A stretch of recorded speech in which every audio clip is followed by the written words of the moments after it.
Now, you got married, you went to law school, you headed to California, and raised a family in California. How did raising your family in California turn to your good? It's such a good question, and it was perfect for us. And I have actually asked myself that question repeatedly over the years. When my husband graduated from law school in Northern California, I sort of just had this vision of returning to the center stakes, back to a place where I had a vision for what it looked like to raise a family. I knew what it felt like to grow up here. I had loved it. I just sort of knew how that felt and worked.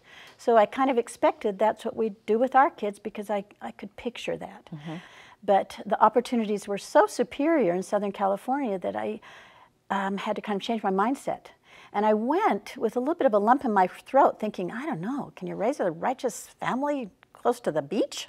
But I ate those words fast and found that it was a fabulous place to raise a family, that there were fine people both in and out of the church, and that it was a great benefit to us, and again, just right in every regard. There were a couple of things in particular that I felt like were an advantage to our kids and worked to their good. For example, being a member of the church, being Mormon kids, was an identity piece for them. It wasn't just something that they did, it was who they were, and everybody knew it.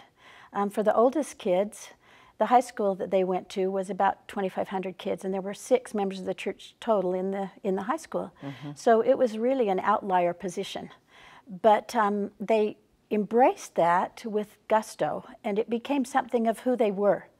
And I think caused it to obtain and achieve a rootedness in their hearts as an identity piece that made it bigger than just what they did. They made that decision early because they were forced to. And that's the other thing that I found was such a benefit. In that circumstance, they had to decide early on whether they were in or they were out, and develop a stroke, so to speak, that enabled them to swim in the deep waters and not go down without oxygen. And thankfully, and to their credit, they learned to pray and learned to get answers to prayers and learned to find their faith early on because they really were obligated to because of their circumstances. And it was a benefit to them. It came to their rescue again and again over the course of their lives. We loved it there. It was terrific. But I would add that while for us the experience was finding how tremendous it was to live in Southern California and raise a family there, that I think that the same principles really apply anywhere. That there are benefits and disadvantages no matter where we are, and that the goal would always be to celebrate and magnify and capitalize upon the benefits and minimize the things that would be potentially disadvantageous or difficult, don't you think? Absolutely. I love what you're saying because I was the only little Mormon girl in my high school. And what you said is exactly right. It becomes who you are. What would you add to that, Elder Clayton? Just one observation. When I came to the University of Utah from Whittier, California, the Sabbath was distinctly different here from what I'd known in California. The stores were closed, the streets were quiet. It just seemed so very, very different from California, where all 7 days are the same. And I loved that. I loved a quiet, snowy day, walking to church and having it feel different.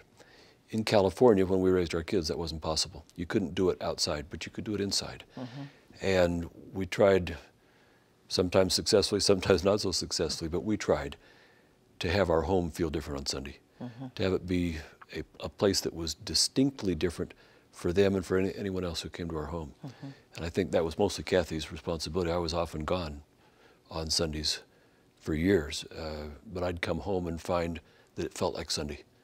There may not have been snow outside, but it felt like Sunday in our home.